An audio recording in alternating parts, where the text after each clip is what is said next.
is up, Only Playbook fans? We are back.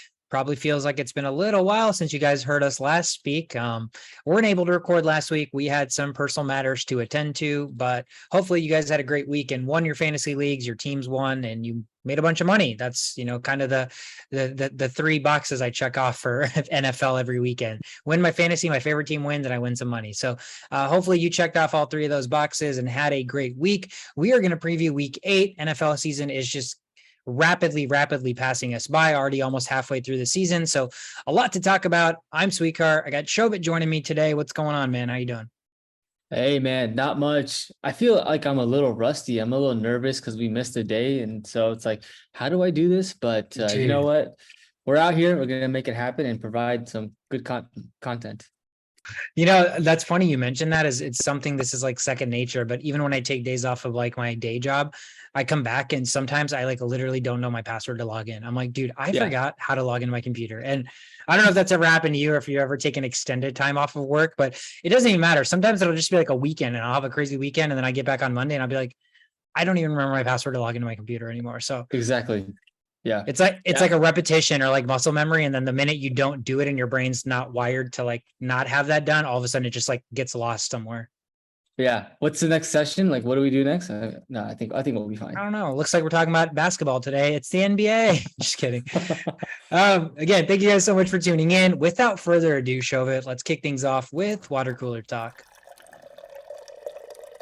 Thursday night football transpired last night. The Ravens traveled to Tampa Bay to take on the Buccaneers. Finally got some scoring in a primetime game, 27-22. Ravens win this game on the road at Tom Brady's field. Ravens now 5-3. Tampa Bay drops to 3-5. First time in Tom Brady's career that he is 2 games below 500. 23 seasons is what it took for this guy to be 2 games under 500. That is quite a feat. But the story of this game is really about the running game of the Ravens and the Buccaneers just not able to run the football, right? 231 rushing yards for the Ravens on the ground, 65 from Gus Edwards, 62 from Drake, 28 from Hill, 43 from Lamar. They are spreading the ball and spreading it well.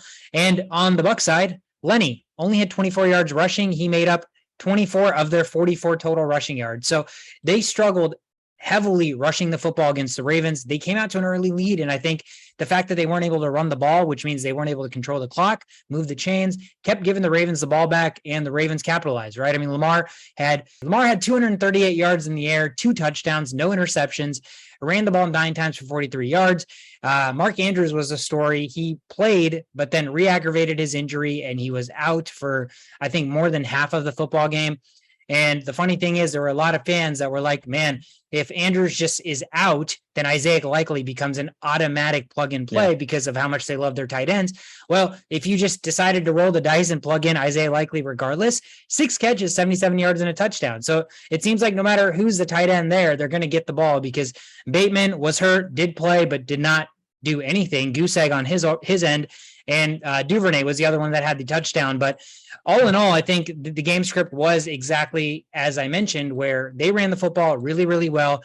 They maintained the time of possession. Ravens had the ball for 39 minutes of the 60, and the Bucs only had it for 21 minutes. And again, time of possession and running the football effectively kind of go hand in hand, right? So Ravens were able to do both and control the clock. And not to mention they have a kicker in Justin Tucker that, that gives them that security blanket. If you're kind of teeter-tottering outside that range, you can make the kicker choose to kick the football. Whereas the Bucs were playing from behind. It was unfortunate because Evans had a nice day, 6 catches, 123 yards. Godwin was doing a little bit of Godwin thing, 6 catches, 75 yards. Julio finally got into the end zone. That was nice to see. Happy for him. But Brady, man, in the red zone, 325 yards, only 1 touchdown, and that was that garbage time touchdown. They just could not punch it in the red zone.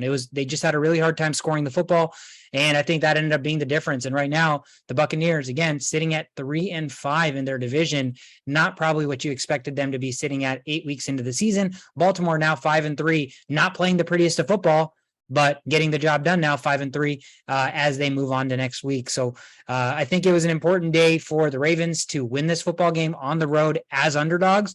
But more so, I mean, how concerned are you with the Buccaneers? Is there fear? I mean, I think the fear is already there that Tom Brady's not a good fantasy starting quarterback at this point. He just cannot throw those touchdowns. But Leonard Fournette luckily got it in the end zone. Otherwise, his fantasy day would have been pretty subpar. Evans and Godwin had good days. But do you have, I know we're halfway into the season, but is this concern about the Buccaneers offense legitimate that it's going to carry forward the rest of the season? Or are you still of the mindset that at some point Tom Brady's going to have to figure it out, right? Right? Yeah, I mean, you would think so, right? With the weapons that they have on the receiving core, they're trying to get Cade Otton more involved and trying to get Tom Brady's trying to use Cade Otton like kind of what we see in Gronkowski role. But really, it boils down to the running game not helping out Tom Brady. I feel like in every single instance of Tom Brady's career, he's had a good enough running game and he can do play actions that complement him to have connections with Mike Evans and his receivers like Godwin and things like that. And he doesn't have that this year. They're trying to get Rachaad White out there, trying to get him more involved because Lenny's not really doing the job there. Even in that 2-point conversion, that was kind of concerning to see Rachaad White out. Trying to get the 2-point conversion instead of Lenny Fournette, who's a big 30-pound back. The fact that he's not there just tells you everything you need to know about this team. Yeah, it is concerning. Julio Jones is out there, Chris Godwin's there, Mike Evans, and the fact that they're still not able to make this work and turn. I really don't know. Coming into the beginning of the season, or even off season, we talked about their offensive coordinator, Byron Leftwich, and saying how this guy should be an offensive coordinator.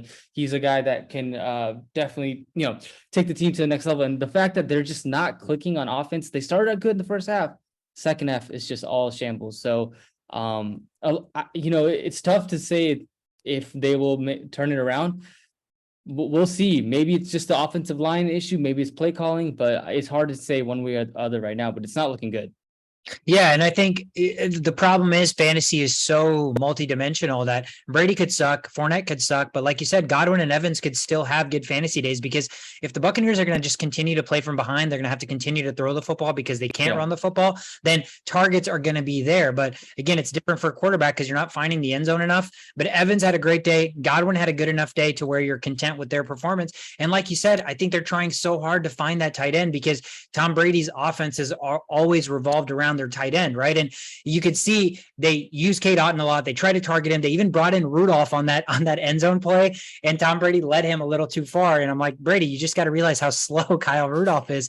You can't be leading him that far ahead. But that's the little stuff that we just expect great teams and great players to just mesh all of a sudden. But that chemistry, he doesn't know how fast, Kyle Rudolph is running across the middle of the field, and he completely overthrew him. And so it's little things like that where they don't have that chemistry. That offensive line's not the same as it was. It can't get the running game involved. Too much pressure on Tom Brady. Tom Brady's having to move out of the pocket a lot more than we've seen probably his whole career, right? And he's getting hit a ton. He got hit a ton last night. So kudos to him for not just assuming that because the O-line's a wreck and I can't move, I'm just going to take sacks. He tried his hardest to evade pockets and pressure as much as he could, but it's Tom Brady. So it's there's going to be a cap or limitation to what he can do. So it's unfortunate for him. But from a fantasy outlook, Brady unstartable at this point, but I think you're still rolling with Lenny. You're still rolling with Godwin. You're still rolling with Evans because, what else can you turn to if those guys aren't going to produce for you? Yeah, Tom Brady broke a record yesterday, right? He has the most sacks all time, or most sacks received by a quarterback, past Ben Roethlisberger yesterday. So, and that's expected when you play 23 years in the league. You're as durable as Brady is, and I don't know if that counts playoffs and stuff. And I want to say maybe it does, just because there's a reason Big Ben and Brady are probably top two, because they usually take their teams far in the playoffs. So you're playing a little bit more games.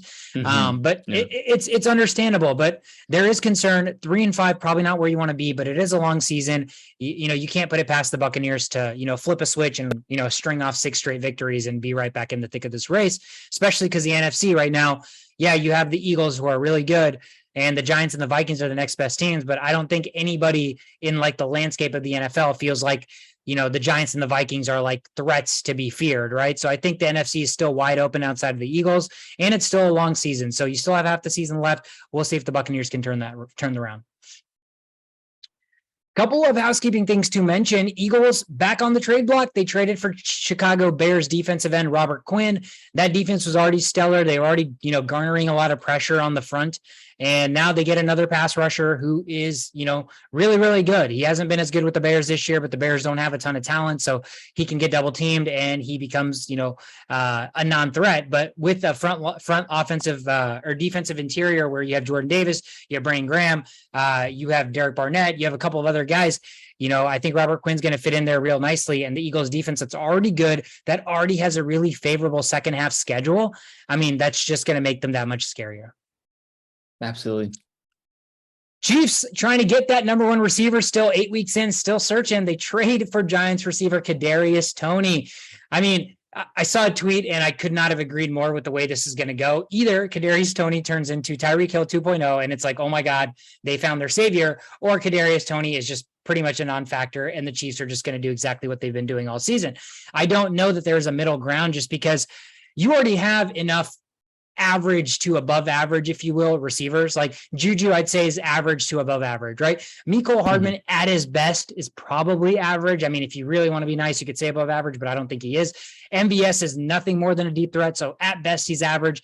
And Sky Moore hasn't got going. So they have a lot of guys, a lot of bodies, but nobody that's going to kind of create separation. Now, Toney comes in here. The talent is immense. The times he's been on the field, he's absolutely electric. But I don't know if this is more so him having off the field issues and the Giants just masking it with injuries.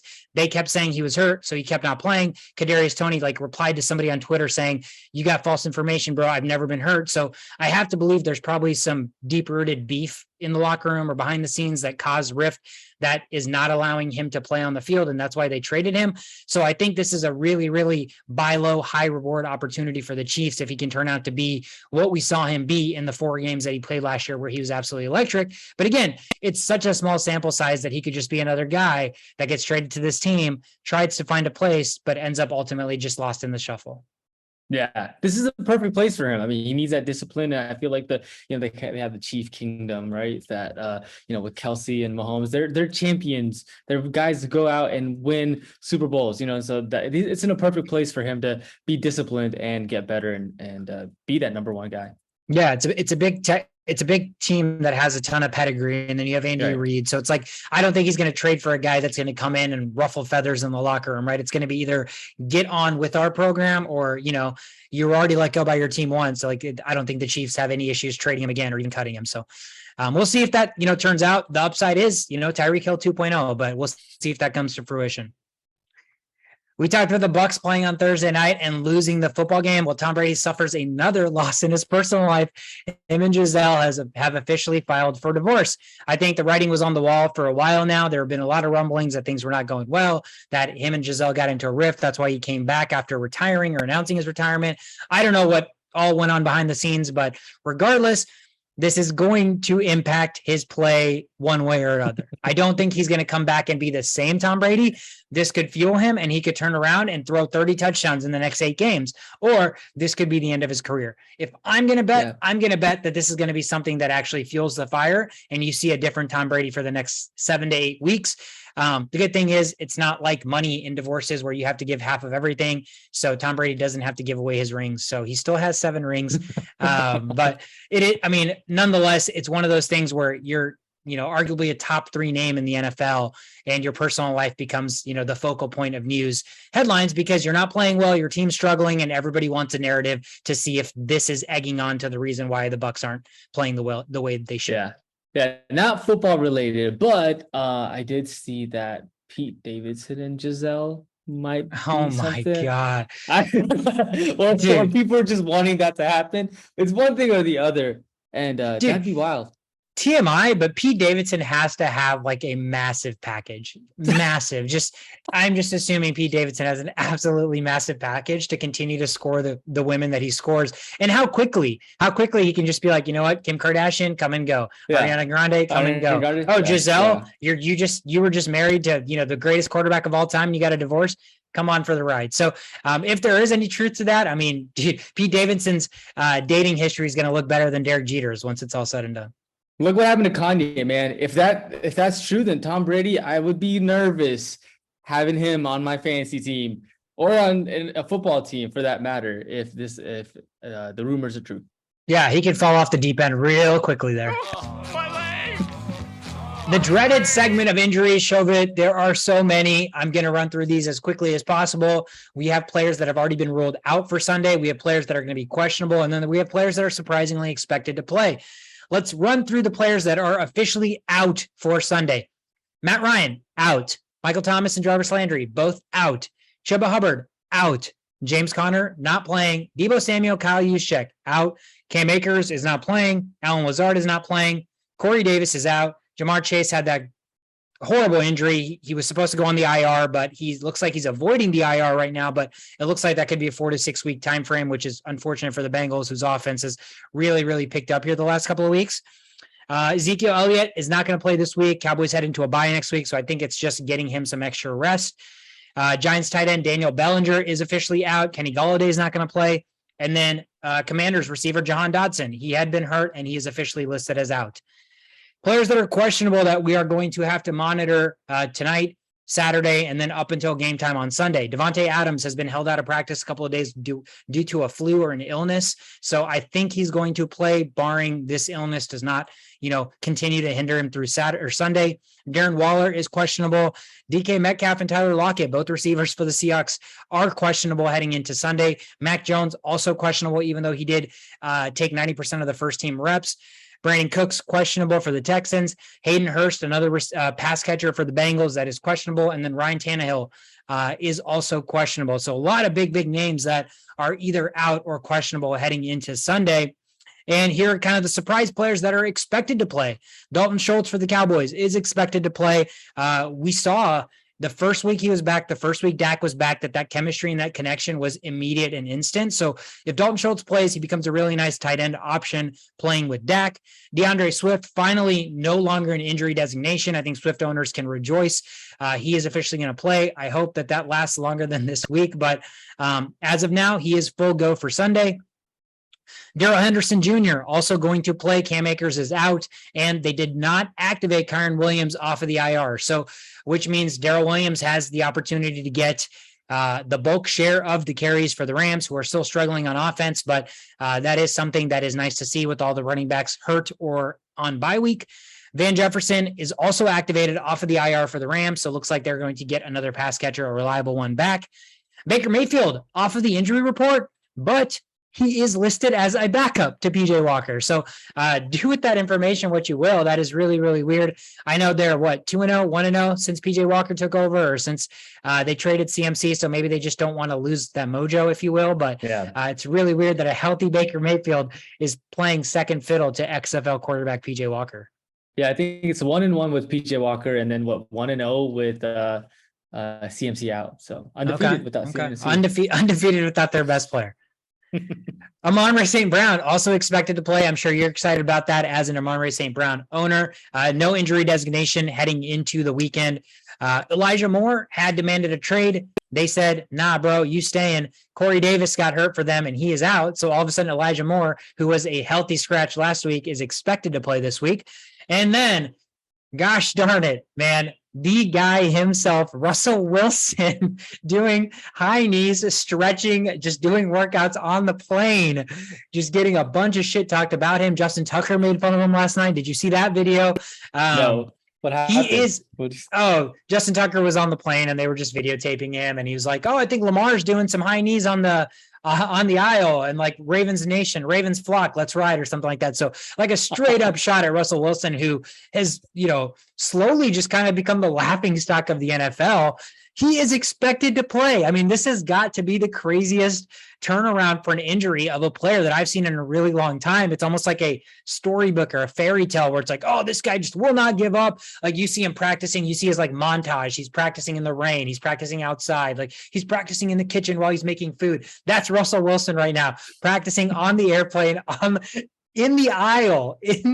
Like, I mean, that's wild. And now it looks like there's no injury designation. He is not limited. He is expected to start and fully healthy. So, I mean, that's absolutely wild. I don't know if his injury itself is fully healthy, but I think the mojo and everything is one of those where it's like, hey, dude, I'm going to play. And so they're just kind of rolling with it. Cause I mean, how can you not, right? I mean, if he's healthy enough to play, you paid this guy $250 million. Can you really honestly sit him for Brett Ripken? I mean, who played kind of well last week, but It's Brett Rypien, and you paid a quarterback $250 million.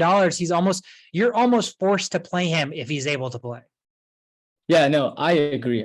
The crazy thing about Russell Wilson is how I feel like we're realizing, or I am at least, that he's just a weird dude. Like, you know, he's really good. He was really good back then. Like, you know, he's having a bad year, but it's just that weird person. But you know, and it's coming out, like, it came out so much more this year. Like it feels like it hit like all of us or every NFL fan, like with like a freight train, right? You had this in your head, Russell Wilson, like just such a great quarterback, just a good teammate, like just a good person, a good Samaritan. And then all of a sudden he's just like this weird out of the box, like cuckoo, just saying random things. Like it's almost like he's been replaced by a robot that doesn't have any emotions, but just goes through the motions of what Russell Wilson's supposed to do. And that's exactly what I picture every time he's like, let's ride. It's like, there's no enthusiasm. And it's just like, he's being fed this script, and he's just like saying it as a clone or as a robot. That's kind of what it feels like right now. Russell Wilson is. Absolutely. And it's not just the fans. If Justin Tucker and the Ravens are making fun of him, then he is obviously being made fun of by the rest of the NFL right now. So it's not a pretty sight, but kudos to him, man, working through that crap, you know, taking all the hate, and now he's going to play. Let's see if he can at least like play well so that he doesn't get laughed at more. That's it for Water Cooler Talk Show Bit. Let's jump into the rundown. Two teams on buys this week, the Kansas City Chiefs and the LA Chargers. So big fantasy players, Patrick Mahomes, Travis Kelce, Justin Herbert, the receivers, Eckler, a lot of players that you're needing to have bye week fill-ins for. So that's definitely something that we'll dive more into, but let's kick it off with the first game on the board on Sunday morning. Again, set your time for 8:30 a.m. because London kicks off at 9 a.m. Eastern time. Broncos are traveling to Jacksonville, so-called traveling, but they're both playing at Wembley. Jacksonville is the home team, favored by 2.5, over under sitting at 39.5. Both teams struggling, 2-5 on the year. And I think the story is exactly what we've talked about. Russell Wilson's health. He's playing. I don't know how healthy he is. There's rumors that they're shopping Jerry Jeudy. So this team is kind of a mess. The running back situation is dicey. Melvin Gordon was the starter, and then he got weirdly benched middle of the game. Latavius came in, and then immediately after the game, they said that Melvin Gordon was going to be the starter. But it looks like Gordon and Murray are splitting carries. So there's really not a reliable running back in that offense that you feel great about starting. But being that it is Jacksonville, I want to say one of those guys is going to get in the end zone. And if we know anything about Latavius the Vulture, it's probably going to be him. So I think your gut is telling you to start Gordon based on volume. But if you're going to roll the dice on two players that are, you know, neither of them are surefire, you might be banking on the touchdown with Latavius. So I don't know which way you go there. Personally, I'm probably flipping a coin. I'd lean Gordon just because of volume. I think tight end wise, Greg Dulcich has been a really nice find for them. For any quarterback that has played so far, the couple of weeks he's been in, he's getting targets. Russell Wilson has always loved his tight ends. Noah Fant, he's always loved the tight ends that he's played with, even like Will Dissly, like random tight ends that Russell Wilson has. He usually tries to get him involved. So Dulcich could be a nice play there. I don't feel great about either of those receivers. I don't feel great about Sutton. I don't feel great about Jeudy. You're probably forced to start them, but if you can look at options elsewhere, definitely do. And then on the other end, I think this is the first week you're getting the Travis Etienne show. He is the RB1. There is no James Robinson. It sucks that it's a difficult matchup against the Broncos, but you are unleashing him and expecting the best. And then the other guy on their offense is, believe it or not, Evan Ingram. Evan Ingram's the other guy that I feel confident starting just because of the floor. And we talk about the tight end spectrum for the season as a whole. You could start Christian Kirk. He had a good couple of weeks early on, and then he's tapered off. Zay Jones has gotten more involved, so I know they're the target share is being spread out with the receivers, even with Marvin Jones. But I think the constant's going to be Evan Ingram, and this week Etienne is probably the guy that you're watching out for. Yeah, I feel like Courtland Sutton may get a start from me depending on your roster, like maybe like a flex start. It sucks because I'm like, I feel like he should be doing well, but because of the whole Russell Wilson scenario, like I still want to be a believer that can be turned around, and I like the matchup against Jacksonville. So yeah, that's so Sutton or Jeudy, you would lean Sutton. I would lean Sutton over Jeudy. Yeah, I would as well. I would as well. Yeah. All right. Next up, we've got the Panthers at Falcons. Panthers are 2-5. Falcons are 3-4, and they're playing for first place in the NFC South, which is kind of crazy to That's think wild. about. That's just wild. What a shitty division. Right. And it must be nice to be in that division. Atlanta is favored by 4 points. The over under is 41. So we talked about the starter. PJ Walker is getting the start and in front of Baker Mayfield.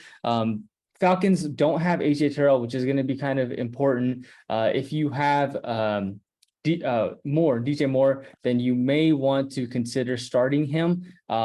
Take what you want with that, with the whole quarterback situation. I don't know what to make of it. So in terms of the game script here, Falcons are 8th in rushing yards allowed, but they also run the ball really well. So what they lack in defense, they do pretty well in offense. With that being said, I'm not starting any of the Atlanta running backs because they kind of have a running back with committee deal going on. Caleb Huntley is questionable, but if he plays, him and Algier will share the carries. So that worries me a little bit. From Atlanta side, I think the only guy you can really start is Kyle Pitts. I know he hasn't been performing for you well, but you're not going to start Drake London. Mariota. I don't know. That might be a stretch. You may find some other options there. So Pitts is probably the only guy. And then on Carolina side, Foreman and DJ Moore are probably the only guys that I would see myself starting.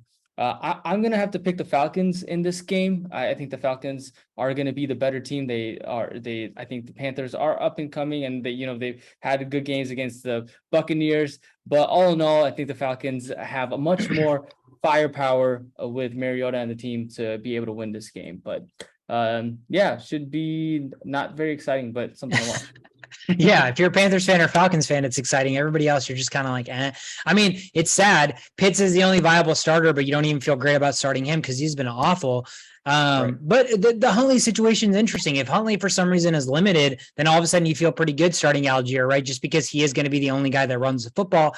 And anytime you're a running back playing with a quarterback that can run, that has that read option capability, a lot of time it just takes some of the defensive kind of what the defense is looking for or honing in on away, right? It takes the spotlight away from you because Mariota can run the football. So that read option can provide to be effective. But like you said, if both running backs are a go, it's just kind of a straight split down the middle. So it doesn't make either one of those guys important to start. Foreman is a nice start this week against Atlanta. Chuba Hubbard is out.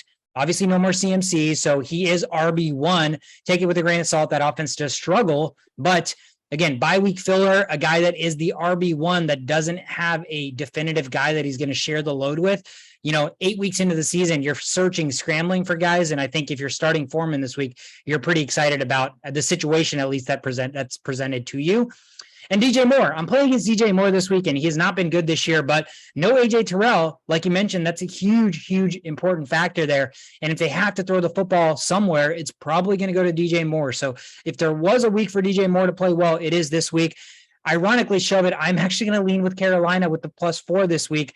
I don't know why. I think I like their defense. I like their defense to keep it close. You mentioned the Falcons can run the football well, but they can run the football well and they don't defend the run well, which means I think if both teams are successful running the football, there's going to be longer drives, less change of possession, and the score is going to remain close. So I actually like Carolina +4 here, but like you said, dude, it's two shitty teams and a shitty matchup. So, as much as I want to sit here and say I expect something to happen, this could just be completely something that neither of us foresaw coming. Yeah. That takes us to Dallas, where the Chicago Bears, who all of a sudden are rejuvenated and have life after, having that stellar performance last week, in which they beat, who did they beat? Tampa Bay? Cowboys, or who we're talking, Bears? Yeah, the Bears. Who did the Bears beat last? The Patriots. Patriots, right? Patriots. Okay, Patriots. Yeah. After beating the Patriots last week in a game where, again, Chicago really had nothing going for them, and they didn't just beat the Bears. They didn't just beat the Patriots. They kind of destroyed the Patriots, and they did the thing that we talked about them doing well. They ran the football well, and all of a sudden, Fields slowly looking like things are slowing down for him. I mean, again, it's too early for me to say, okay, I was wrong on Fields. He's not good, but again, the play is showing that the movement is a little bit slower. He's having more time, and it seems like his brain is processing things a little bit quicker. At least it was last week. And hopefully, if that's a sign of things to come, then Justin Fields, in a year where quarterbacks have also been really shitty, especially the ones that you drafted, the big names, the Hall of Famers, they're not startable. So the minute Fields starts engaging and using his legs and just can get in the end zone one time a game, he becomes a fantasy starter and he becomes a good one at that. So despite, all the stats, passer rating, whatever, fantasy wise, Justin Fields has an opportunity to be a good fantasy player. Now they're playing Dallas in Dallas. They're underdogs by 9.5 points, over under 42.5. Dallas is really good. They're coming into this game 5-2. So it is a good matchup to watch for this Dallas defense against this rushing offense of the Bears, right? Run games can usually negate the pass rush. So if you can get your run game going, then the pass rush becomes ineffective. They don't have to drop Fields back 30 times a game. And so if they can do that, they can keep this game close. But I think Dak being back, the Cowboys getting another week with Dak, at practice, and getting guys like CeeDee Lamb healthy, Dalton Schultz is slowly getting healthy. Pollard gets a full run this week with Zeke out. So that's already like an exciting thing there. I think the Cowboys have too much firepower that they're going to win this game. The spread is a little bit high for my liking, especially with how close NFL games have been this year and how underdogs have covered. But I do think the Cowboys win. Bears may cover. I mean, fantasy-wise for the Bears side, you could roll the dice on Fields. I personally wouldn't because the matchup isn't great. And then the running back situation is not ideal. You have Montgomery, who's a starter, but they keep saying they're going to go with the hot hand. And Herbert got a lot of the carries in the second half last week. He catches the ball out of the backfield. So I think if you're a Montgomery owner, you're not feeling great. If you're a Herbert owner that you've stashed Herbert, you're all of a sudden feeling slightly optimistic that you could slot this guy into your flex in a bye week situation as a fill-in. And it may not be the worst thing in the world. But outside of those two guys, I don't personally think I'm starting anybody else on Chicago. And then for the Cowboys, you're probably starting Dak. Tony Pollard might be the best game of his career this week. And then CD and Schultz, right? I mean, Dalton Schultz, if he's healthy, if Dak's healthy, that's a guy that I'm even more comfortable starting ahead of the receivers on that team because Dak loves his tight ends. So I think with Dak back, you have to start CD because what the hell did you draft him for? Like you drafted him for the opportunities with Dak and you've been, just wavering with him sucking with the backup quarterback and everything thus far. So you kind of have to start him now just based on situation. But I think you're comfortably starting Dak, Pollard, and Schultz here. All right. Next up, we've got the Dolphins at Lions. Miami is favored by 3.5 points and over under is pretty high, 51.5 compared to what we've seen. Miami is favored here. And what I'm expecting for the game script is for both teams to kind of air it out. Lions, Jared Goff, I think should have a pretty good game against the Dolphins, 27th ranked defense 27th ranked EPA allowed per drop back. So that's not very good as far as the defense goes. 26th in passer rating. So Jared Goff with his weapons out on the field, Amon-Ra St. Brown will be there. And DeAndre Swift is also going to be starting as well. So with Swift and Brown, I think that should be able to at least get some points to be competitive against the Dolphins. The Dolphins, the fantasy implications here is you've got Tua, you're going to start. You got Waddle and Hill. And then Raheem Mostert, who's, is the RB1 there. Chase Edmonds is not going to be the guy that is going to be Raheem Mostert is the number one. And in terms of Waddle versus Hill, I was kind of looking at this and trying to figure out like which guy was going to get the most of the catches, the targets and yards and things like that. It all boils down to this guy, Amani Oruwariye, who's the cornerback for the Lions. And basically his PFF grade is last, 28.6. They're going to target whoever Amani Oruwariye is guarding. So whether it be Waddle or Hill, I think it's probably going to be Waddle. So I am actually expecting a bigger day for Waddle. Sucks because I have Hill, but Hill, I think he should still get his, man. It just seems like he's become inevitable. I think the fear we all had with Tyreek Hill heading into the season is he's losing Mahomes. He's losing arguably one of the best quarterbacks of all time.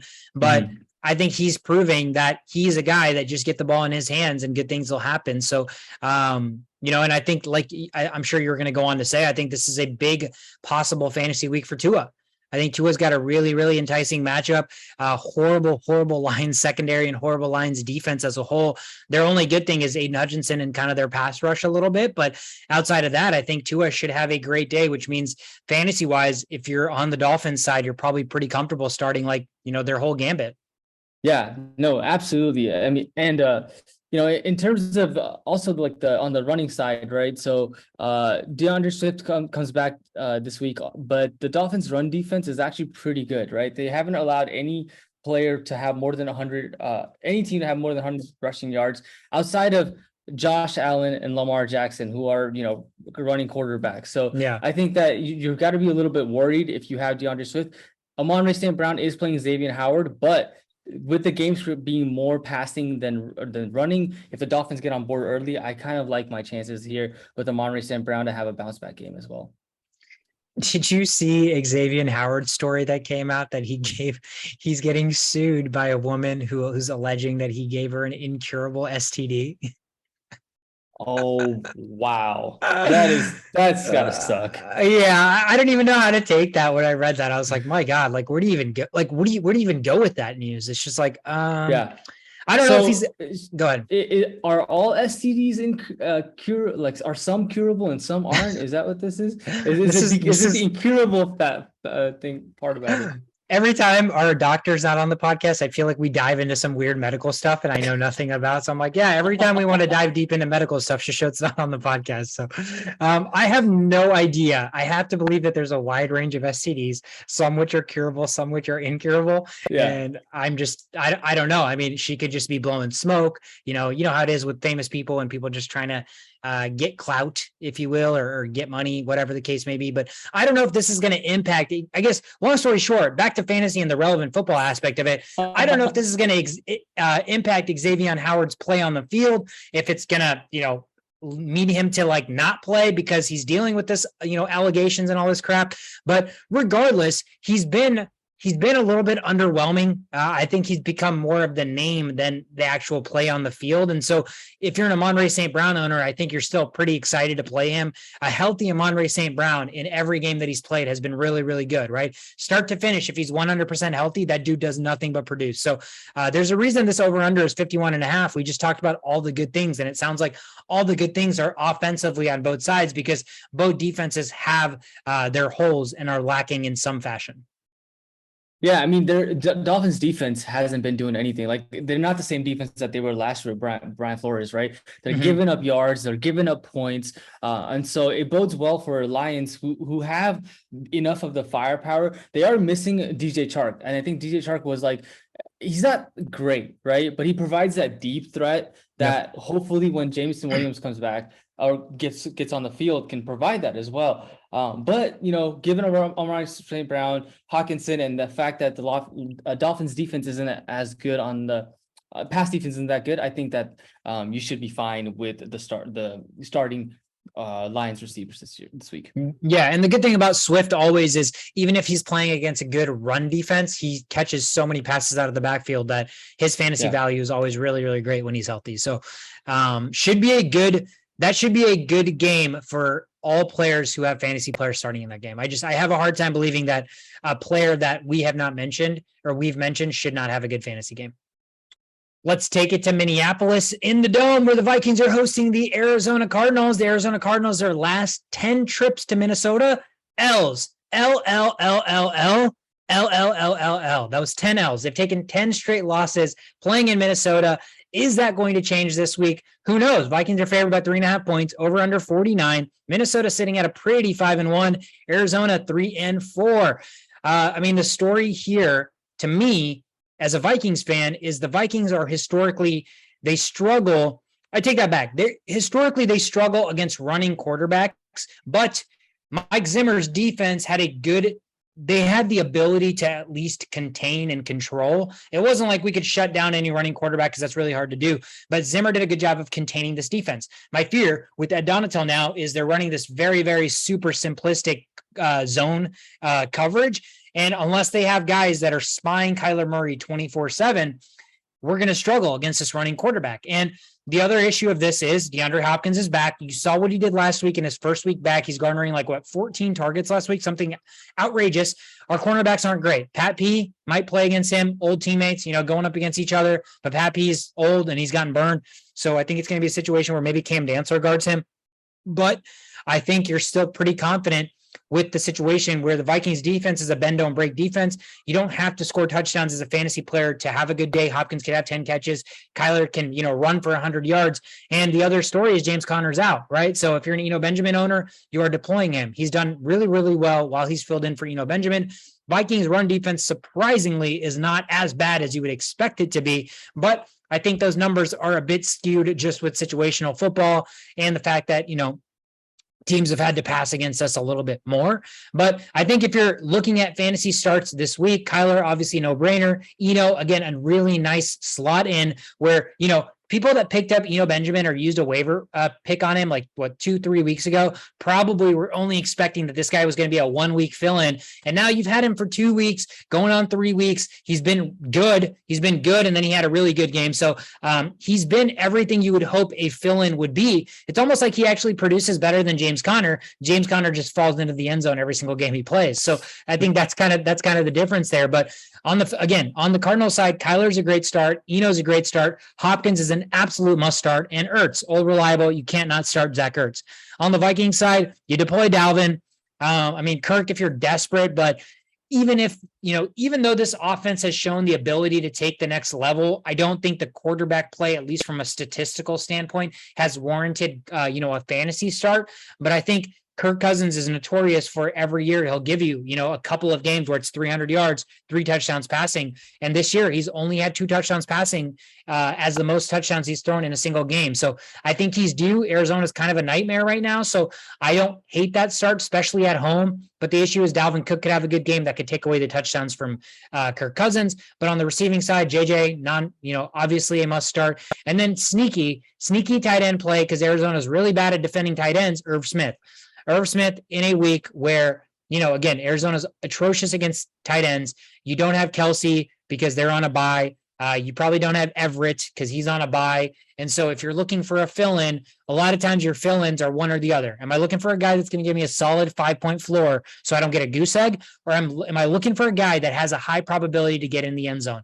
And for me this week, I don't know why, call it a premonition, Irv Smith getting into the end zone seems like a feat that is destined to take place. So if you're looking at a streaming tight end option and your lineup is constructed in a way where you're just looking for somebody to get a floor, maybe Irv Smith's not the guy. But if you're playing against the number one guy and you need upside, you need touchdowns, and the rest of your lineup can carry their weight, you just need another fill-in, Irv Smith might be your guy. So those are the guys I'm looking at in that game in terms of fantasy.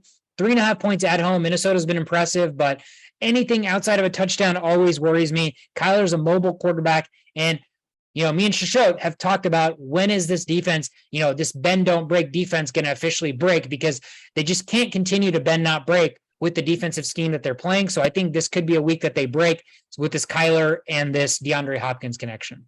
Yeah, I think that's a fair assessment. And Benjamin, I just want to highlight him. He's a 3-down back, right? When he's starting. So when you get that from a backup, a guy you picked off waiver, you gotta be pretty ecstatic about You're that. excited. I'm sad that I can't start him. Would you start Benjamin over Derrick Henry? No. Would you start Benjamin? Would you start Benjamin over Saquon Barkley? No. Would you start Benjamin over Tony Pollard with no Zeke? No. So I have Benjamin that's going to just rot on my bench this week, and I'm going to be sad because he's probably going to get 15 plus points. Yeah, Tony Pollard is just one of those guys that you see that's a tough one. Tony Pollard is a tough one.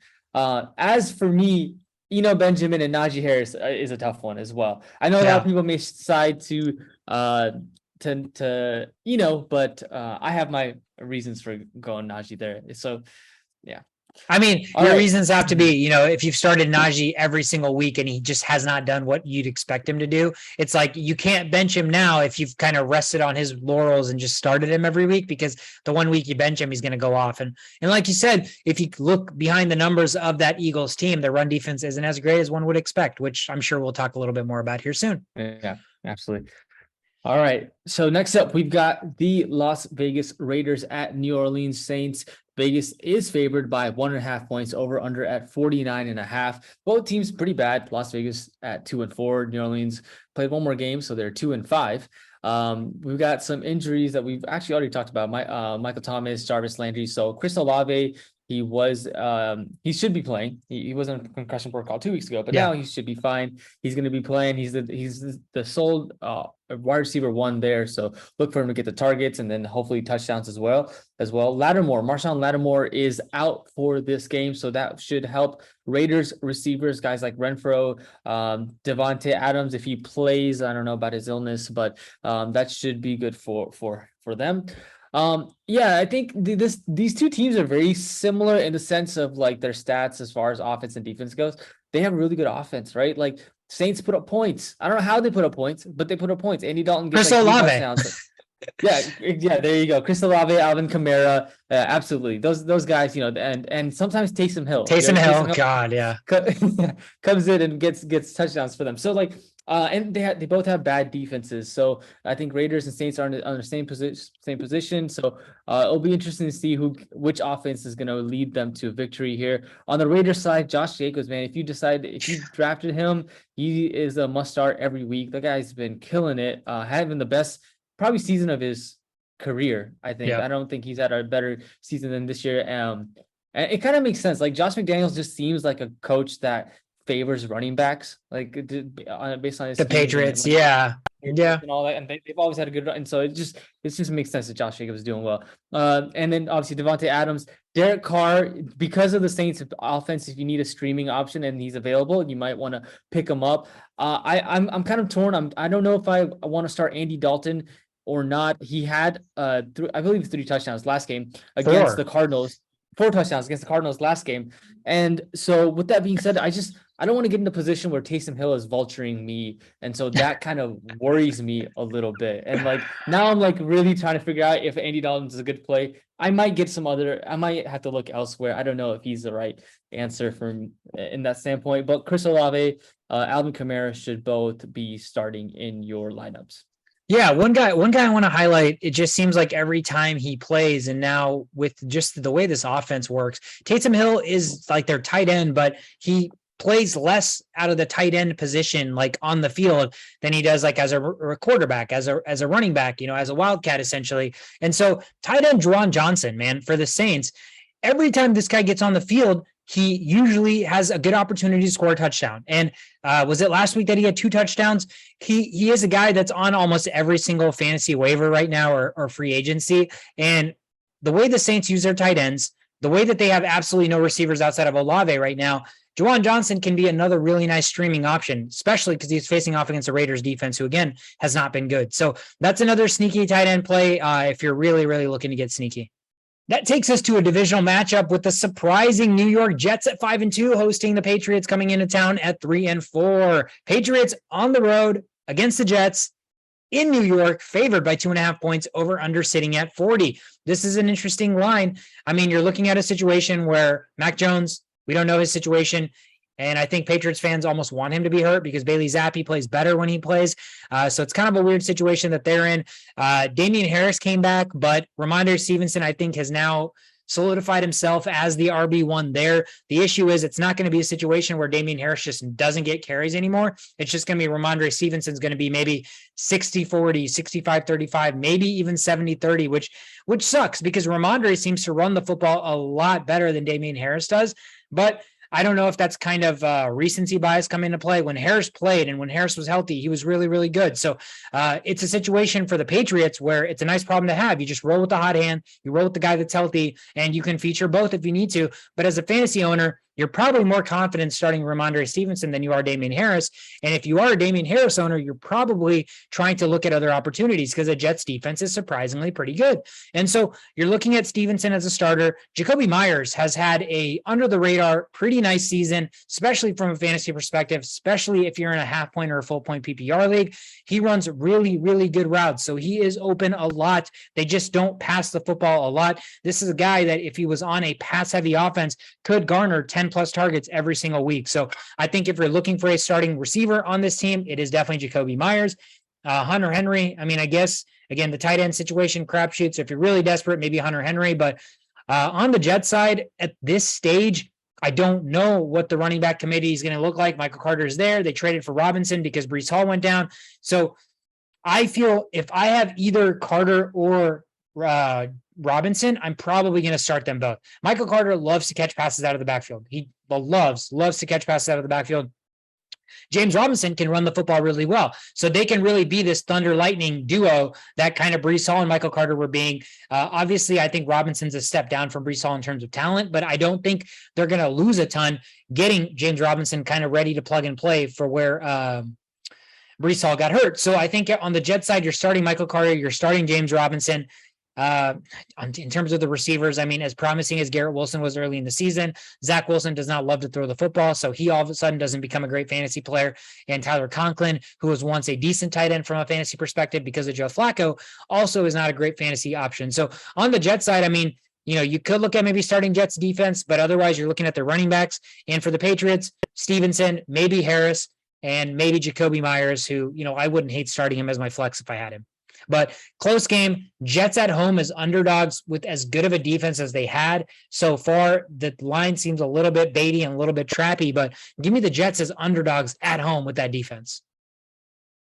Yeah, I just want to add about Stevenson. I have him on my team, and I'm doing really good in that league.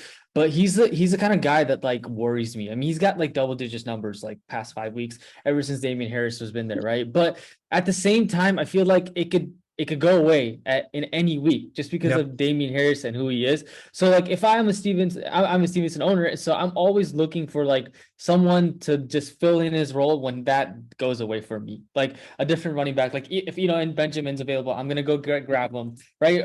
Probably, or someone else that gets injured. Michael Carter last week is going to be the RB1. So like if you have Stevenson, you need to go and make these kind of moves because it could go away any week.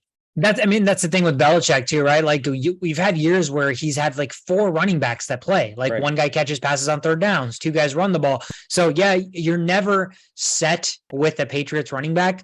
I do like Stevenson more than I like Harris right now, but I don't think a lot of other people share that same sentiment that you're sharing. So if I'm you, I'm looking at it as an opportunity to sell high on Stevenson. You know, I think people saw Harris come back. People still saw Stevenson get the bulk share of the carries and still play well. If that is going to become a time suck and it's truly going to be 50-50, or even if it's 60-40, the value that people view Stevenson at versus, you know, how much time he's getting on the field, maybe a little bit off. So you could really, really have an opportunity to sell high on Ramondre if you wanted to.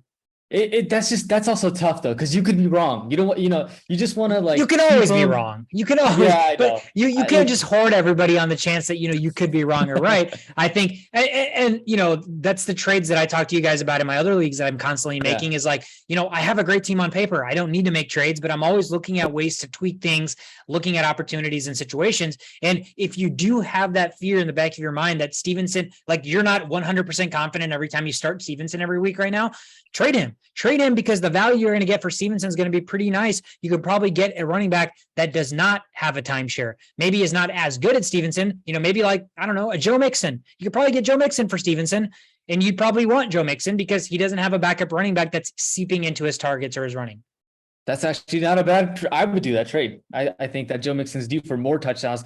That's what he was missing. So no Jamar Chase trade. Now. Maybe they run the ball a little bit more. Yeah, it's a good point. All right, that takes us to Steelers at Philadelphia playing against the Eagles in Pennsylvania, the matchup of the Pennsylvanian teams. Philadelphia is favored by 11 points, and rightfully so. They're 6-0. Over-under is at 43. Pittsburgh's sitting at 2-5. Like I said, Philadelphia undefeated. But maybe this is the week. Maybe this is the week that the undefeated team does not become undefeated anymore. So I think that the Steelers have a big uphill battle here, right? They're playing against a team that's like sound on all fronts, offense, defense, and special teams is good too for the Eagles. But what the Steelers have to do is they just got to run the ball, right? Najee Harris has got to be the focal point, and Jaylen Warren even, make sure to run the ball effectively so that you can kind of spread out this defense and then have the defense come in, try to stop the run, 7-man on the front, and then maybe utilize Deontay Johnson, George Pickens, your talents that you have in the receiving core. I think that's going to be the game script that the offense needs to do.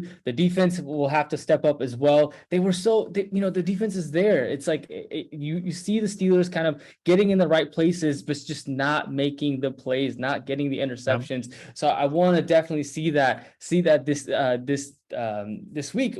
Guys like Witherspoon. Witherspoon is a cornerback that's going to be the outside cornerback that is going to be starting. That's going to be helped. They've got Cam Sutton. They also have Arthur Mollett. So that's going to be something that the Steelers, their defense need to be sound, prevent the explosive plays, or the plays that the Eagles run, which is basically to the right side of the field in Jalen Hurts, like where Jalen Hurts can throw the ball with his right hand, and basically like a bunch of these little dink offs to AJ Brown and things like that. So that needs to be prevented. But Eagles are a really good team. Like they've got James Bradbury, who ESPN was like he should be the MVP of this year or something. They've got Darius Slay. They've got that crazy pass rush, and that just allows the cornerbacks to play man. And it's just like, you don't even have to be worried about the safety being back and things like that. So it's going to be an uphill battle for the Eagles defense. But I think that the Steelers can get it done. I think they can make the game competitive, even come out with a win if they can get them some turnovers, which is the Eagles game. They're plus 12 on turnovers this year. So we definitely have to win the turnover battle this week. Moving forward, fantasy implications, Steelers. I like Najee Harris this week. I like Najee Harris because the game script is going to be to give Najee Harris the ball. I do trust it. And so not the Achilles heel, but something that the Eagles aren't the best on is the fact that their rush defense isn't there. They're the lowest in rushing yards, and they're the lowest in rush attempts. That could be because teams are passing the ball often against this team. When the Cowboys were down last week, right? I mentioned this to you guys earlier. When the Cowboys were down, they kept running the ball, which the Steelers will have to continue doing. They're going to have to continue running the ball and feeding Najee Harris, and hopefully the offensive line plays better. We need it from Matt Canada and with the offensive coordinator, and so I hope that ends up working out for them. But yeah, fantasy Najee Harris, Freiermuth as well. He's going to be a guy that you want to start. Deontay Johnson and George Pickens, I probably wouldn't start them this week. I know Deontay Johnson does get targets, but this week with the matchup on the cornerbacks, that the Eagles have, it's tough. Eagles, you're just deploying everybody. You've been deploying Jalen Hurts, Devontae Smith, Miles Sanders, AJ Brown, and then obviously Dallas Goedert as well, who hopefully Minka can stop. So I can't have him stop. Hey, he stopped Gesicki last week, right? He played well against Gesicki. So I'm taking plus 11 on I don't think that the 11 Philadelphia covers the 11-point spread. I'm taking plus 11 Steelers. Maybe a homer pick, but yeah, let's see. I hope they win, and they've got a chance to do it. At least you have a leg to stand on with how they played last week, right? It's not a situation where, you've just continued to hope and wish and pray, and every game just gets out of hand, out of sight too quickly. Like the Buffalo game did. And then the game, who did they play last week that they beat? Bucs? They beat the Buccaneers. Yep. Yeah. The Buccaneers game. Buccaneers. Yeah. Lost the Dolphins. Yeah. Yeah. And so beating the Buccaneers, that's at least encouraging signs, because a team that struggled to stop basically anybody at some point was getting stops, and they were utilizing their offense like they should. I think, like you said, it's spot on. It's so hard when you're a team that is inferior to continue to run the football, because you want so badly to get chunk plays. You want so badly to create explosive plays, but you have to continue to trust your process and run the football. And that's kind of what you said Dallas did last week. And that's why they came back. That's why they made that a closer game than it was. And that's exactly, like you said, what Pittsburgh needs to do. It's just Najee and the offensive line, they just have to create some holes so that his first down runs are not, 2 yards or less, because 2nd and 8, it's so hard to run the football. 2nd and 9, it's so hard to run the football again, right? And because you're automatically putting yourself behind the chains on 3rd down if you do that, if you don't get anywhere. So I need to see at least, 3-4 yards on 1st down to at least get that mojo going. And I mean, again, if there's a week to do it, believe it or not, this could be the week for it. Battle of the teams that start with the letter T. Titans and Texans in Houston this week. Tennessee on the road, favored by 2.5. Over under sitting at 40.5. Tennessee 4-2. Houston 1-4-1. This game script is pretty simple. the Houston Texans have surrendered the most fantasy points to running backs over the course of the last 5 weeks, arguably ever. And what that means is Derrick Henry is going to come into town and he is going to absolutely feast. Derrick Henry might have the best game of his season this week. And I think on the other end, the good news when you're playing the Tennessee Titans is Derrick Henry just kind of bruises and batters and beats you down, right? Every once in a while, he'll have a really big run, but because they're a run-heavy offense, they're never really going to go out to like a 14-0 lead or 21-0 lead. That just doesn't happen because that's not Tennessee Titans football. That bodes well for Houston because Dameon Pierce is running the football really, really well as well. So this could be a battle of the running backs. You're going to see Pierce and Henry utilized a lot. I'm expecting at least 20 plus carries from both of them. I wouldn't be surprised if you're seeing 25 plus carries from both of them.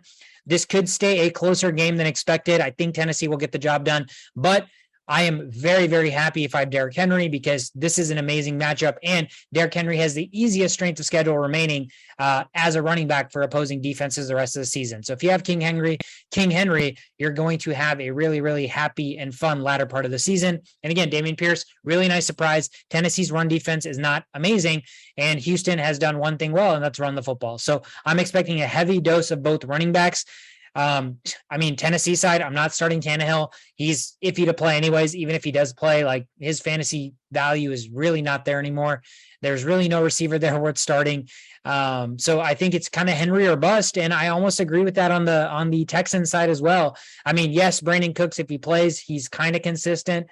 You could be desperate and start him as a flex, but the guys I feel comfortable starting, Henry and Pierce, and I think you're deploying those guys and expecting great things this week. Yeah, that line is pretty interesting. 2.5. Like that means it's weird. Titans only have to kick a field goal and then they win. Like that's kind of interesting. I mean, I feel like I would take Tennessee 10 out of 10 times if I saw that line 10 different times.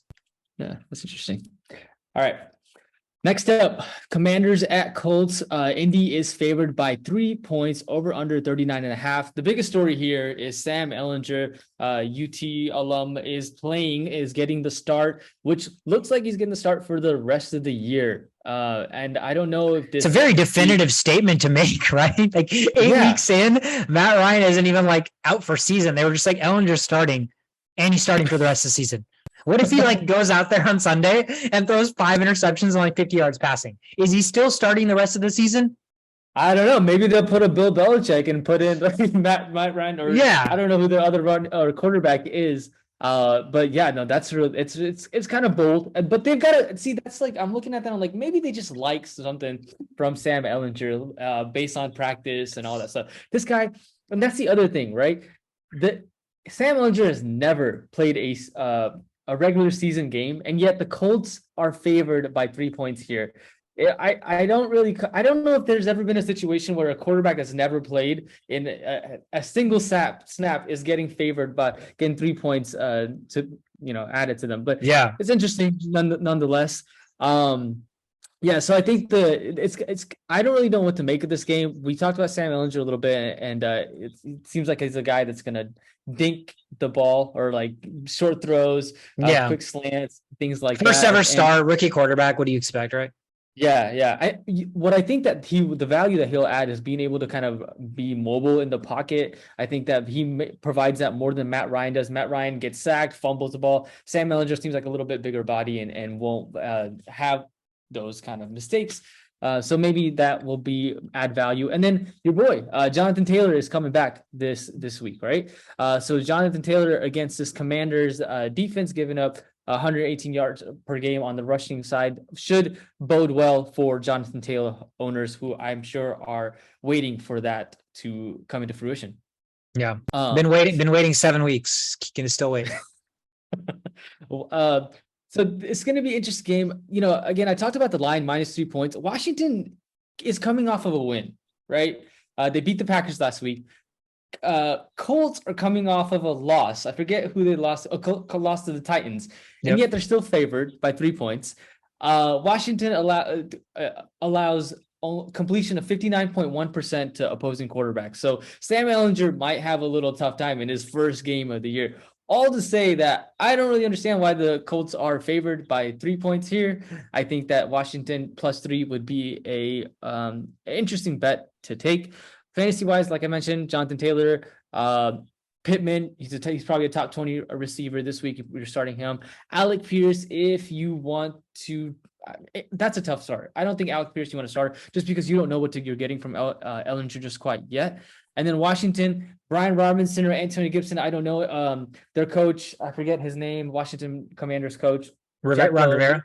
Ron Rivera came out, and the first thing he said in the press conference was Antonio Gibson is not getting traded. So I think that probably means that split carries with Brian Robinson, Antonio Gibson.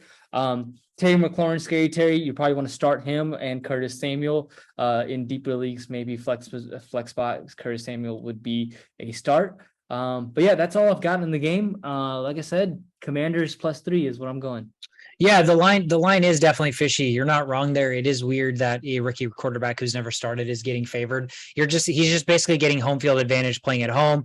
The Alec Pierce situation is interesting. There's been weeks where he's popped off, and then all of a sudden, the last couple of weeks, Paris Campbell has been garnering a crap ton of targets, right? And so he's getting a lot of that underneath stuff that we kind of thought somebody was going to need to get for this offense to get going, and for the linebackers to kind of scoop back and let Jonathan Taylor run a little bit more. So I think if you're starting Pierce, you're probably pretty desperate. I mean, if you're rolling the dice between Pierce and Campbell right now, it's literally a coin toss. You have a brand new quarterback come in. You don't know who he's going to favor. You don't know what his average depth of throw is going to be. If you're expecting dink and dunks, I mean, Paris Campbell might have another 10 targets this game just because Ellinger's not going to throw the ball further than 10 yards. So it could be weird. It could be, it could be a good situation. And then like you mentioned on the Commander side, Terry McLaurin is a guy I absolutely hate starting every week, but ever since Taylor Heineke's taken over, all of a sudden I feel great about having Terry McLaurin because Taylor Heineke loves Terry McLaurin. So he is a receiver that while Taylor Heineke is at the quarterback position for the Commanders, I feel a lot more confident starting. Another divisional matchup on the board, 49ers traveling to Los Angeles to take on the Rams. San Francisco favored on the road by 1.5 points over under 42.5. 49ers coming to this game 3-4. Rams are 3-3. 49ers, obviously the storyline, Deebo Samuel's out. They traded for CMC. So you're looking at a situation where CMC is going to be a must start. CMC, and then you look at Ayuk, who has put up some nice fantasy numbers, a couple of nice weeks, even with Deebo Samuel there. Now without Deebo Samuel, I think he becomes an automatic start just because there's really no other pass catchers outside of George Kittle. I think Juwan Jennings is also on the injury report. I mean, like you talked about Ray McCloud, if you're really, really getting deep and desperate, but I think if you have Ayuk, it's one of the few weeks where you're like, I actually feel confident starting him because Deebo's not there and somebody's going to have to catch these passes. Obviously, you're going to probably start Kittle as well based on what recent trends and trajectory you've seen him kind of be on, which is really nice to see as a Kittle fan and not even a Kittle owner. On the Rams side, Darrell Henderson, if he's good to go, he's going to play. He's going to get their start. He's going to get the running rushes because Cam Akers isn't there and Williams wasn't activated off IR. I think they re-signed Malcolm Brown, or they have Malcolm Brown again, but he's just kind of the guy that seems to just jump around. And the Rams continue to take him back anytime they don't have running backs because he understands the system, I guess. Cooper Kupp, obvious must start, and Tyler Higbee. Tyler Higbee continues to be a nice fantasy start if he's healthy and he's playing. He's a tight end that gets a lot of targets on this offense. So those are the guys I'm looking at. Rams really need to turn this season around. Their defense needs to come to play. 49ers are a little bit in shambles with the injury to Deebo and Jimmy G just not protecting the football as well as he's known to do. So this could be a bounce back week for the Rams. And the funny thing is they're having a pretty bad year and they're still 3-3 in an NFC conference that's wide open, right? So I think, again, this could be a situation where they just say, you know what, the first 6 weeks doesn't even matter. We're 500. We're still better than the 49ers in terms of on paper record. And so the team that we have to beat right now, or the team to beat in the division, is the Seattle Seahawks with Geno Smith. That should be motivation for the Rams to continue to want to play hard because, again, nothing is out of reach in that division for that team. So I expect a heavy fought game. Rams at home could be a big bounce back week for them. That's a perfect segue because the next game we have is New York Giants at Seattle Seahawks with Geno Smith. The Seahawks are favored by 3 points over under at 44.5.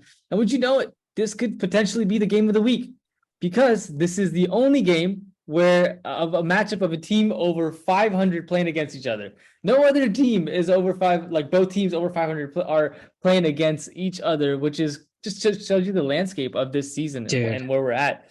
It's crazy. So fantasy-wise, Giants, you're starting Saquon. You're rolling the dice with Daniel Jones, given the Seahawks defense.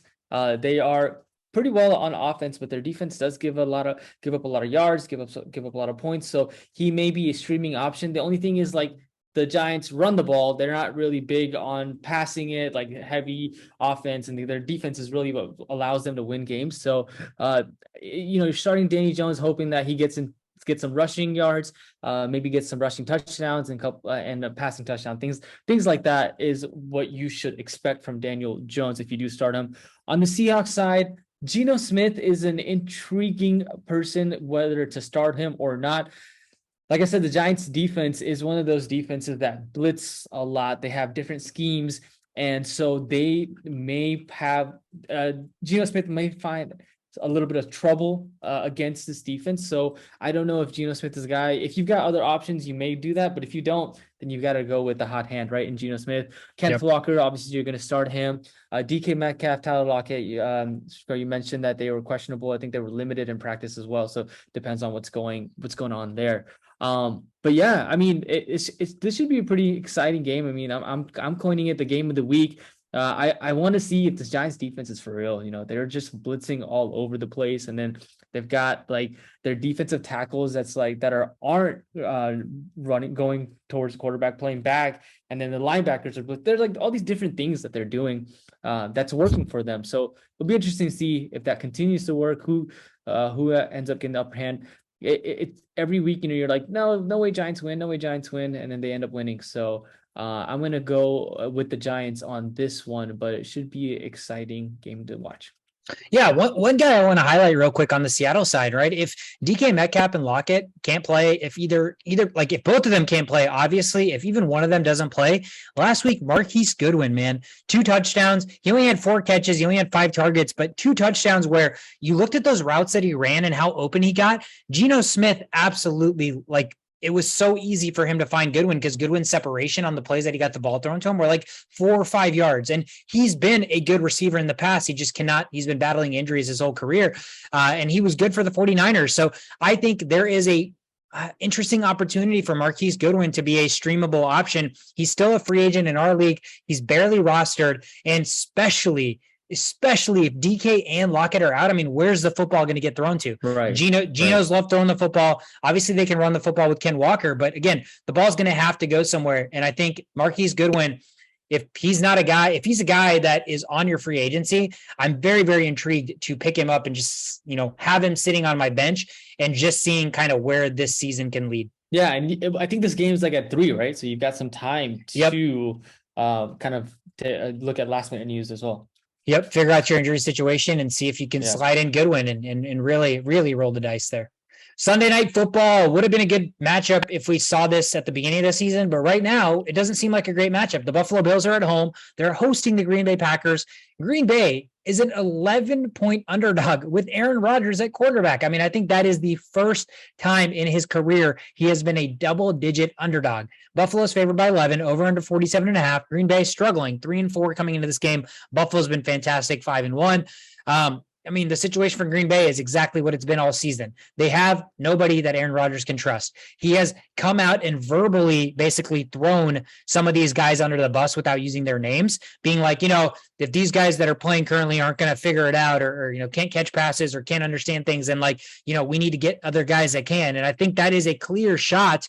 Honestly, I think that's a clear shot at Romeo Doubs because he's gotten the most opportunity. He did good a couple of times, but then there hasn't been the consistency. And I think that chemistry is just not quite there. So I think if I'm being honest, he's taking a shot at Romeo Doubs because I don't think it's Lazard. Lazard's been fine when he's been targeted and he's hurt. And there's really no other receiver that has even gotten enough volume for Aaron Rodgers to bitch about. So I think it has to be Romeo Doubs, which means that there is a world where, Aaron Jones all of a sudden back to becoming the focal point of this offense, where if he's not running the football, he's catching the passes. If A.J. Dillon's in the backfield, Aaron Jones is slotted in the slot. So I think the Packers have to continue to utilize the best player that is on their offense, which is Aaron Jones right now. So I'm looking for a heavy Aaron Jones day because it's Buffalo. They're going to be throwing the football. They're probably going to be down unless this game gets way too out of hand too early. it could be a really nice garbage, by a product of garbage points, Aaron Jones is going to have a really nice day. And I think by product of garbage points, AJ Dillon can also have a really nice day. I don't know about any of the receivers on their side. Aaron Rodgers, I'm still not going to start against Buffalo, let alone against other teams, but let alone against Buffalo, I'm absolutely not starting him. On the Buffalo side, man, it is just a feast. You can just start anybody. You can start Devin Singletary, and he's going to be better than a lot of your running backs that you drafted way ahead of Devin Singletary. Josh Allen, obviously, Stephon Diggs, Gabe Davis can go off for 40 any week that you need him to, maybe. And so those 4 guys, I feel pretty comfortable starting. Buffalo defense, I would feel comfortable starting at home against the Packers this week. The Packers have not proven that their offense can get going, and until Aaron Rodgers looks like Aaron Rodgers, a great defense like Buffalo at home, start him against Aaron Rodgers, and I think you'll be pretty happy. Yeah, man, Aaron Rodgers strikes me as just a guy that does peyote. You would think he would kind of like calm down and not like call his people out in press conferences. Like him and Tom Brady, man, what are they doing? They're like old heads like yelling at these young people. Like it's not going to work. No, I mean, dude, it's, you can't, everything can't always be perfect for, you freaking Hall of Fame quarterbacks, right? You can't always have the best line. You can't always have amazing receivers. Like it's not always going to be that way. So yeah, like you can get upset, but Aaron Rodgers has no right really to bitch about like rookie receivers, 3rd, 4th round receivers that are having to step up and be the number 1 guy on his team. You can bitch at your front office for not drafting a 1st round receiver. You can bitch at your front office for trading your Hall of Fame receiver that you had last year, but it's not the receiver's fault that they're not playing up to the level that the expectations should be on them, because those expectations should not be put on 4th round receivers. And he gets all this money too, right? It's like, give me all this money and then give me a team too. Like, bro, like, I don't know. The math just doesn't math. I don't get what you're trying to do here. No, yes. Cut that money in half, and then maybe we could have afforded to pay Devontae Adams, All right. Next up, Monday Night Football. We've got the Bengals at Browns, the Halloween showdown of the AFC North. It's on Halloween. Spooky things happen on Halloween. So can spooky things happen on this game? We'll find out. Can the Browns come up with a victory here, even though that the Bengals are favored by 3 points? Over under here is at 45 points. No Jamar Chase, we talked about, for the Bengals. So that's going to be a little bit tough. The Bengals offense has been rolling. It was like 3 weeks ago or 4 weeks ago. I was like, man, Bengals offense is not looking so good. And then all of a sudden, like, Joe Burrow is out here throwing 3 touchdowns back to back, just putting up scores and yards, and even Joe Mixon's finding ways to get into the red zone. So all things boding well for the Bengals. You want to start Burrow, you want to start Mixon. If Hayden Hurst is playing, you want to start Hayden Hurst, because the Browns are not so good against their tight ends. And then obviously T. Higgins, because he's going to be the number 1 receiver, and then Tyler Boyd. I want to say you start him, but I just don't know. I believe he's playing the slot. I don't know how he's going to, or he's playing the X. I don't know how he will go to playing the X as opposed to playing the slot, which I believe that's what he normally does, right? So I don't know if Tyler Boyd is a start this week. Maybe just watch that and see what's going on there. On the Browns, Nick Chubb. Every day, every week, you start Nick Chubb. You start Amari Cooper as well. I don't know if Kareem Hunt is a start here. There's some rumors that the Browns may trade Kareem Hunt. And so, like, whenever I hear that, I'm like, maybe they'll try to utilize him a little bit more, but I don't think that will happen. It's kind of like hit or miss.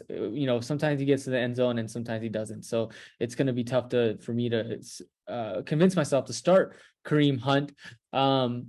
So yeah, those are the guys you want to start. Game script, you're looking at the 7th best passing offense versus the 7th worst passing defense. So that favors the offense, so the best half. So that's basically Bengals versus Browns. The Browns, typically you think they have a pretty good defense. They got Jadeveon Clowney. They've got Myles Garrett.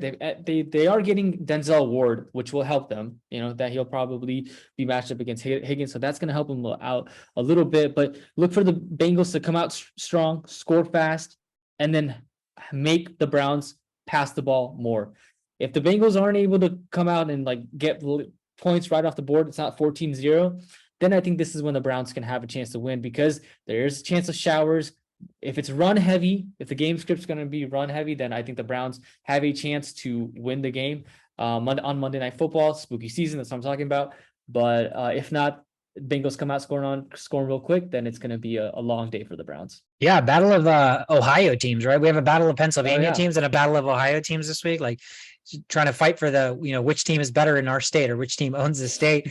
Back to your Boyd point. I think Boyd will be fine. I think the reason why I think Boyd will be fine is I don't know if they're going to have him play outside, just because they have Andrew Thomas as well, who usually plays outside whenever Higgins was hurt, they'd have Chase, Thomas, and Boyd would still play in the slot. So now I assume if Chase is hurt, they'll have Higgins, Thomas, and Boyd will still play in the slot. So I think Boyd will be okay. And I mean, even he's had 2 boom weeks with Chase and Higgins on the field, right? So he has always been a capable receiver. He's been reliable. He's had, a couple of years where he had over 100 catches. He's had 1,000-yard seasons. This is a good receiver. He is a good number 3 receiver. I mean, I think a couple of weeks back, I talked about how I would start Tyler Boyd as the number 3 receiver on the Bengals offense before I'd start like number 1 receiver DJ Moore on the Panthers, Mm-hmm. And this week, we talked about DJ Moore being a good start. I personally would start Tyler Boyd over DJ Moore. So I think Joe Burrow is coming into his own. They're figuring out that they don't need to be such a run-heavy offense and feed Joe Mixon the ball 35 times. Joe Burrow can win games with his arm. He can throw for 400 yards.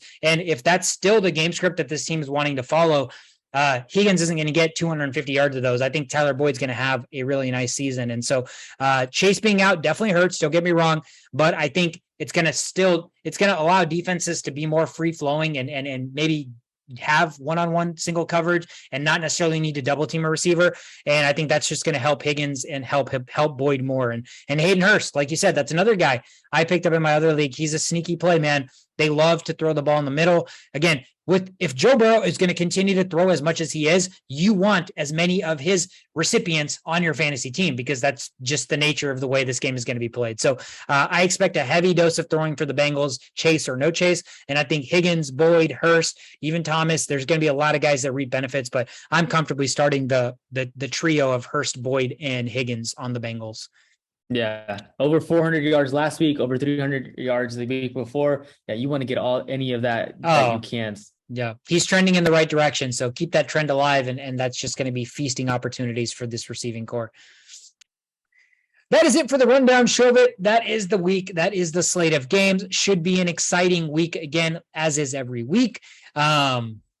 Trying to think if there's anything else I want to talk about real quick. I don't have any best bets this week. Going to focus on, maybe if I have bets, I'll put them out on Sunday on Twitter at Only Playbook. So make sure you follow us there. If you're watching on YouTube. You can listen to us on any podcast platform that you have. Hit the like button, hit subscribe button, leave us comments, engage with us, ask us any questions. I'm going to try to start opening up some sort of forum somewhere for questions, and we can, pick questions that we want to address and answer on the podcast. I think that could be a fun little segment. Keep the viewers a little bit engaged. So if you have questions, throw them our way on any social media platform up until this point. And then once I get a better understanding of where I want to centralize that, I will put that out. So thank you guys so much for tuning in. Again, I talked about it on the beginning of the show. We were not able to record our week 7 recap. Unfortunately, we had a family member pass away. Our grandmother had passed away on Saturday of last week. So very, very unfortunate. We were not able to record the recap episode. And so our family is mourning, obviously, but we're doing okay. And I think I just want to kind of leave with one final words that, kind of correlate my grandmother to football. Somebody who doesn't speak a lick of English, somebody that doesn't understand a snap of football. Me and Cho used to religiously watch Vikings football in front of her, right? And, we got emotional. We used to be kids. We used to cry. Like if they lost, we cried. And, if they won, we were happy. And a lot of times we didn't get to be happy because Viking games were, like heart attacks, basically, where even at the very last second, you didn't know if they were going to win. Even at the very last second, you were holding your breath. And so winning was more of a sigh of relief. So my grandmother would always just read our faces. And after the game, she would look at our face. And if the Vikings won, she would know because we were super happy. If the Vikings lost, she would know because we would be on the couch crying, or we'd be in the bathroom locking ourselves. And I think the funniest part was when we were in that in between where the Vikings maybe had just won, but we couldn't understand or fathom it yet because it was such a last minute heart attack type situation that she'd always ask, did the Vikings win? Did the Vikings win? Because it was important to her to have us be happy, even though it was something that she didn't understand a single bit of. So I think that's grandparents in a nutshell, parents in a nutshell. But I mean, again, one step beyond that, that's kind of what grandparents have been. And so we are going to miss her dearly. And so that's why we weren't able to record last week. So without getting too much into that, thank you guys so much for tuning in. Appreciate all the support. Hope you guys win your fantasy weeks. Hope your team wins their week, and hope you win a lot of money. So have a great weekend. We will be back next week to recap all of the action. This is the only playbook. I'm Sweet Card. That is Shovit. See you guys.